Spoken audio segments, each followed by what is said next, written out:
Hey, everybody, welcome to episode number 45 of the Debt Free Dad podcast. You know, money is connected to every area of your life, but many people make the critical mistake and think that it's just about math and numbers. And if you've listened to this podcast, you know that that's not what we're all about here. We're all about the habits, the choices, and the behavior. But would you believe that your finances also can affect your health, especially if you're dealing with debt, payments, and financial stress? And today we're going to be sharing 7 ways debt could be making your health worse, hopefully providing you more of a reason to get this stuff paid off once and for all. Stay tuned. Welcome to the Debt Free Dad podcast, where we're helping normal, everyday people learn how to save money and kick debt so they can live a happier and stress-free life. Now here's your host, Debt Free Dad, Brad Nelson. Hey, how's everyone doing today? You can find me on Facebook, Pinterest, YouTube, and Instagram. Just search Brad Nelson, Debt Free Dad, and we would love to connect with you. And guys, so today we're talking about physical and a little bit of mental health as it relates to money and personal finance. And I think for a lot of people out there, and I don't know if you guys want to share a little bit of your personal experience with some of this stuff, but I think for a lot of people, when they actually hear these statistics, I know when I speak or if I do a class or a workshop, you know, sometimes the chat or even sometimes people in the audience will just be like almost shocked or dumbfounded by how much financial stress can affect so many different areas of your life. And physical health is one of those areas, especially as it relates to stress. And I know from our own personal experience, stress was pretty heavy there for quite some time, about 10 years ago, before we started really getting on a plan with this stuff. I think I would be dumbfounded by that earlier because I never really understood it until you get on the other side of it and you realize how much it really was affecting me. Like you only know what you know, and if you're just used to debt, you always do it. You're used to just what most normal people do, then you don't really associate all these health issues with it until you get out of it and you get past it and you're like, oh man, I'm spending a lot of time as we go through some of these today. I mean, these just all resonate with me of how we felt throughout that process. Yeah. You don't realize how much the weight is on your shoulders when you're in it. Like you're all enclosed in it and you don't realize until that weight comes off and you're like, oh, wow, this is what this feels like. Yeah. It's kind of like if you eat junk food for a long time and you just have some really bad eating habits. And then all of a sudden you're like, okay, I'm going to change my eating habits. You start eating better and you're like, holy crap, I feel so much better. I'm like not as tired. I'm not as sluggish. Like I don't feel as crappy. Right. And are you talking to me? But for real, I think finances are kind of the same way. You almost kind of just get used to those feelings. But when you actually start working on some of this stuff, and I mean, Amber, you see the celebrations that we have in Roots, and you can almost feel the stress melting off of people as they're celebrating their first emergency fund savings or they're celebrating their first credit card getting paid off. You can almost feel that grossness like falling away from them as they're talking about it. And well, I mean, we even have people that just are like, I'm almost addicted to paying off my debt because as you start getting those wins, it feels good. Your life improves. A lot of this gross feeling that we have around personal finance, it goes away, especially the stress side of things. And that's the one we want to kick it off with here first is that, number one, debt and financial challenges cause a lot of stress. And we're going to be referencing several articles and some studies that were done through today's podcast. But the first one is, according to a Northwestern Mutual study, money also emerged as a dominant source of stress. In fact, it was the number one source of stress in this study, 44%, dramatically outpacing personal relationships, 25%, and work stress, which is 18%. And I know just based on reading articles, a lot of people talk about work stress, work-life balance, and all that, but I think sometimes the finances, they tend to get ignored and overlooked. Like, that's a big part of why you probably are stressed out. If you're one of these 78% out there that live paycheck to paycheck, more than likely your finances are playing a big part in the stress that you're feeling right now. Yeah, it was very stressful for us when we were living this life, and even like now, I mean, now that we're on the other side of it, through this whole COVID mess that we've been through, I'm not to say that, hey, we don't care, we're not worried at all, But the level of anxiety and fear that we would have had if this would have happened while we were deep in debt would have been just completely amplified where it is now. Do we have concerns? Sure. We don't want bad things to happen. But we also know that there's just this very secure feeling now that if they did, we'd be fine. It wouldn't hurt us like it would before. So, anxiety, the fear of it, huge things for us before. Not only anxiety and fear of like not making your bills, but the anxiety and fear of other people finding out that we're so in debt. You know what I mean? There's also the anxiety and fear of keeping up this facade that you are trying to portray to everybody that you don't want people to see, and I remember like, how do we pay this? How could we get money so that people don't know that we had to borrow money to do this, to make it look like we could do it, and it's just getting rid of all that is a huge stress reliever. Yeah. Shame is huge. And in fact, I bet you shame is probably one of the top reasons most people never really reach out and say, I need help with this.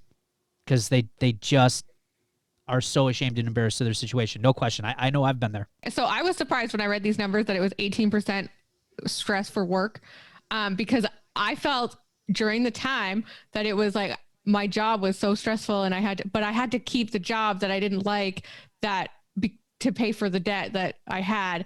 And I didn't put two and two together that if I just got rid of that debt, that I could get rid of that job. Yeah, right. It always felt like the job would have been the more stressful part at the time. Right. You were just misdirecting that stress towards the job. That's all. For sure. Some of the other statistics, guys, they said that 54% feel anxiety. 54%, that's over half the population. 53% over half feel insecure about their finances. And 40% have fear. I mean, those are real numbers, and these are prior to COVID. I mean, this was, back in 2013, 2017, some of these studies that we're talking about here today. So, it's like you said, Ryan, a lot of that stuff's just been amplified, I think. The next one is depression and anxiety. And I can't really speak too much to the depression side of things, but I know for sure anxiety was running really high, at least for me, just always feeling on edge. I mean, Amber, you mentioned at work, just, and we've talked about this in other, like another podcast that we talked about how financial stress affects your job, taking it out on other people and just, taking those feelings, and you're just misdirecting that. Instead of dealing with the real problem, you're almost making more problems out of the situation. But from MarketWatch, this is information from MarketWatch article. People with greater financial stress have more symptoms of depression and anxiety than those who aren't financially stressed, according to a 2013 study published in the journal Anxiety, Coping, and Stress. And John Hancock's data reveals that financial stress is triggering physical and psychological symptoms like anxiety and sleeplessness for roughly, this is crazy, guys, 60% of the workers out there. 6 out of 10. That is unbelievable. I think this goes a lot back to what Amber just said. And that's, I think a lot of people do get, it's not fun to work in a job you just feel like you're stuck in, like I gotta do it to pay the bills, it's no choice. I got no choice. I just talked to our dad who kind of echoed these sentiments to us. He worked in a job he hated for his whole life, but he had no choice. That was his response. And that's just like, man, that's not a life that's fun, and I think you can kind of get down in the dumps and depressed and anxiety because you're just waking up every day miserable. Next one we can talk about is it can raise your blood pressure. And here comes the physical side of some of this stuff. In an article on health.com, a 2013 study, again from the Northwestern University, found that adults aged 24 to 32 who had high debt-to-asset ratio, meaning that if they sold all of their belongings, they still wouldn't have enough to pay back what they owed. And if that's you and you feel bad, I used to be in the same boat, all right? I think we've all been in that same boat, no question. But they says it also tended to report poor health for those people in general. They also had significantly higher blood pressure, a risk factor, obviously, for heart disease and stroke. So again, more science, more data, just pointing to the fact that if you're regularly taking on this much debt, living paycheck to paycheck, dealing with financial stress on a regular basis, it's drastically increasing your risks for some major complications as you get on later in life. There's no question. Oh, I don't doubt this stat at all. I've, trust me, I've done the blood pressure thing and I'm like, whoo, okay, this is, the stress will bring it right up. And then all of a sudden I'm like, oh, calm right down. So I believe it. If you're stressed every single day with your finances and everything else in life, definitely have that higher risk for that for sure. Up next is migraines. Now, I've never suffered from any migraines going through financial stressor, luckily enough, because my wife does, and they are terrible. But going back to the Market Watch article that we talked about earlier, a study released in 2017 found that for many people, financial stress is related to getting more migraines. Indeed, people with a certain genetic variation of the so-called clock gene, it helps control things like body temperature and levels of stress hormone, cortisol. About a third of the population has this variation. But these people are more likely to get migraines in times of financial stress. So, again, headaches, fatigue, all being caused by some of your financial decisions and those poor behaviors. This is a great example of, I think, and I know when we were going through it, I had a myriad of some of these issues. And you're not really thinking, man, I'm getting these headaches all the time, but you can't figure out why. And I'm not saying debt is the reason, but it could be. It could be part of the problem that's adding all this stress to your life.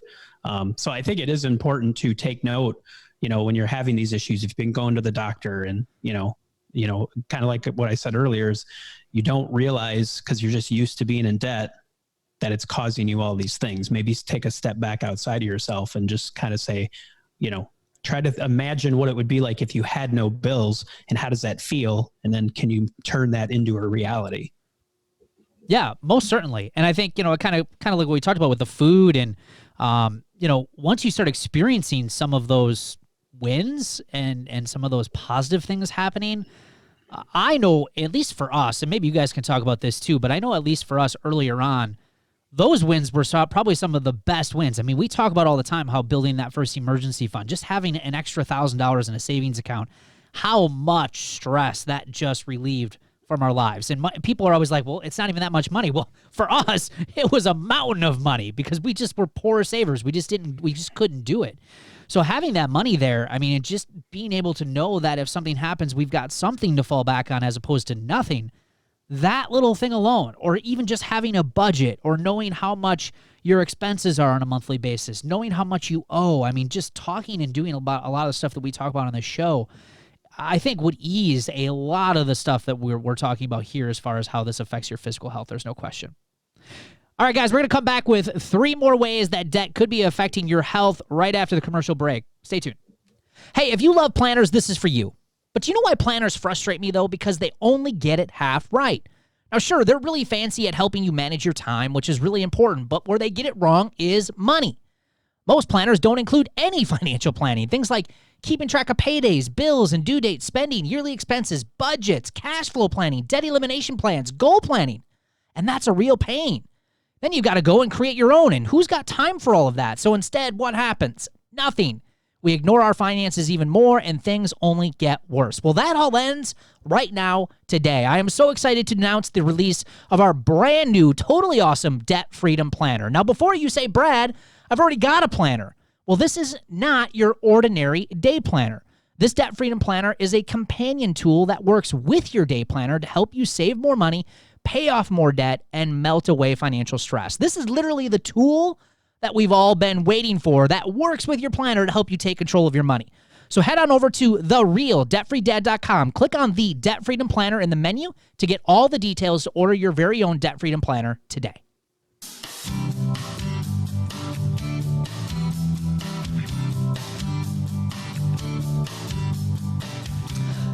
Hey guys, we are back talking about 7 ways debt is making your health worse. And before we get there, guys, I know we just played that commercial for the Debt Freedom Planner, and I just got to give a huge shout out to a lot of people who are starting to use that planner. We've been getting such great feedback from people who are just starting to put their budgets in there, do their debt snowball list, write down their expenses.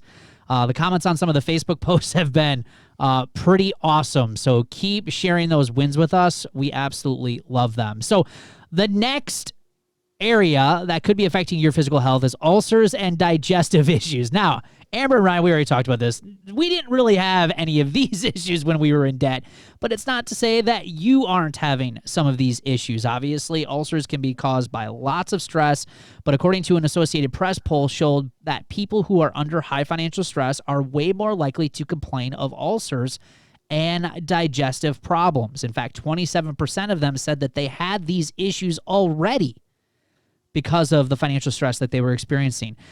The next one is disrupted sleep. Well over half of both women, listen, this is crazy, 68% of women and men, 56%, say they lose sleep at least occasionally because they are worried about money, according to a survey on creditcards.com. Now, I'm right there with these guys. When I was deep into debt, in fact, I can remember trying to sleep, I should say, in that brand new house that I had bought that I lost to foreclosure, worried about making those car payments, also worried and sitting up at night like I'm stuck in this job. How am I ever going to get out of this? Have this massive mortgage.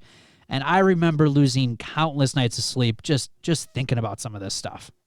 I feel like this was number one for me for sure. And it would really upset me when Paul was snoring beside me. Oh my gosh. I just wanted to punch him and make him feel my stress at the same time. That's like just like a knife digging in your back. Like, I'm sleeping and you're I'm laying here stressed about how we're going to pay this next bill and you're snoring. Sleeping like a baby. All right. The next one is avoidance of going to the doctor. And this one, I don't see, when I was getting out of debt, the health insurance situation wasn't quite as bad as it is right now, at least in my opinion. Going to the doctor didn't seem as expensive. And I also had some insurance that covered a lot of those things. So I didn't deal with this one in my own personal situation. But it's not to say that other people aren't, especially in this day and age as medical costs are constantly increasing. In fact, it's the number one cause of bankruptcy or medical bills and even foreclosures.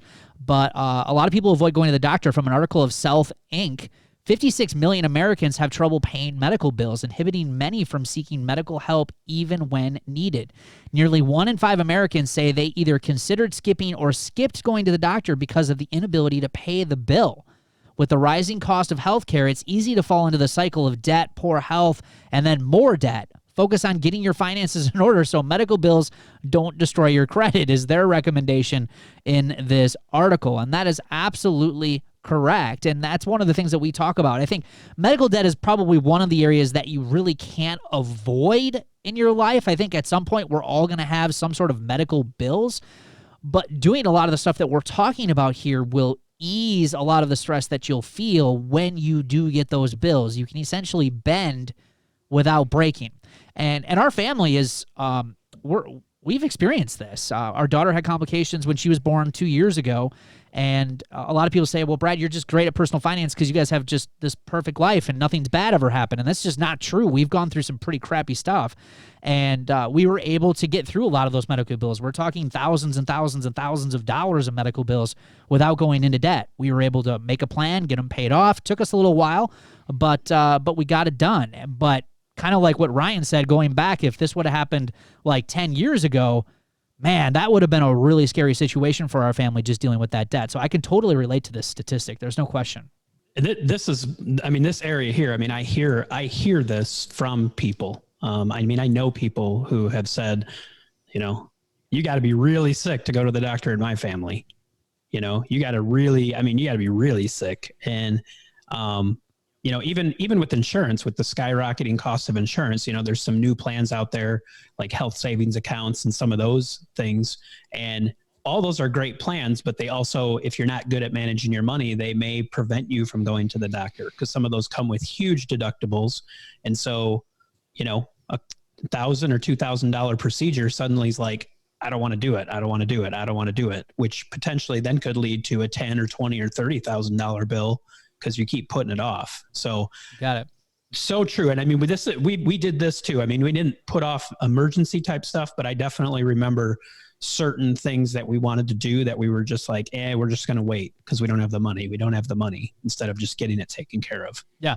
Yeah, there's no question. I mean, we're both self-employed in our house, so I mean, the insurance is always a conversation here, and it's something that we got to be careful of. Like, for instance, if they order labs, like if I go get just a regular physical yearly, just your normal doctor's appointment, if they order lab work like blood work, it's easily $800 going to my doctor. If I go outside and I get it done independently, I only pay like $250 to $300. So, those are things that we've learned along the way. But yeah, there's no question. Like, if you're living paycheck to paycheck, a $700 or $800 bill just to get blood work done, that could be crippling for a lot of people. There's no question about it. So again, it just serves more of the purpose of what we're talking about here and why a lot of this stuff is just so important, because it really does affect your health. We talk a lot about that personal finance is a keystone habit, meaning that when you change your personal finances, when you improve them, when you get on a plan, when you pay off debt, when you reduce financial stress, you're not only going to see the benefits in your bank account, but you're going to see them in your relationships. You're going to see them as a parent. You're going to see them in your health. You're going to see them in your mental health. You're going to see the improvements at your job. You're going to see improvements, in your entire life. It has this giant ripple effect. And I think you're going to find that, when we open up this podcast, you're going to be like one of those individuals who might be eating a lot of junk food, and you start doing some of this stuff and you're like, wow, I woke up today, I feel pretty good. Like, we're going to have some wins today, and we're going to actually make some things move.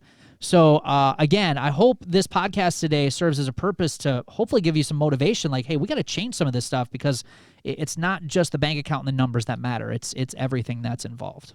For me, and you all may agree, but for me, this is like the biggest thing that we ever did that changed our life on all those fronts. When you talk about health, all those things you just listed, it's one of the main reasons I wanted to do this podcast and share my story, because I never would have thought it would. It was just more like, yeah, getting out of debt sounds cool, and then I can buy more stuff. Like, it was kind of really superficial reason to get out of debt. But once we got through it, it's just radically changed our life in so many different areas that I don't think people realize it, like we said earlier in this podcast. But if you can get out of that and do it, you're going to just see changes across the board, across your whole life in every area. I think is going to improve dramatically. Hey, what's this sightseeing? I thought this was a party! Let's dance!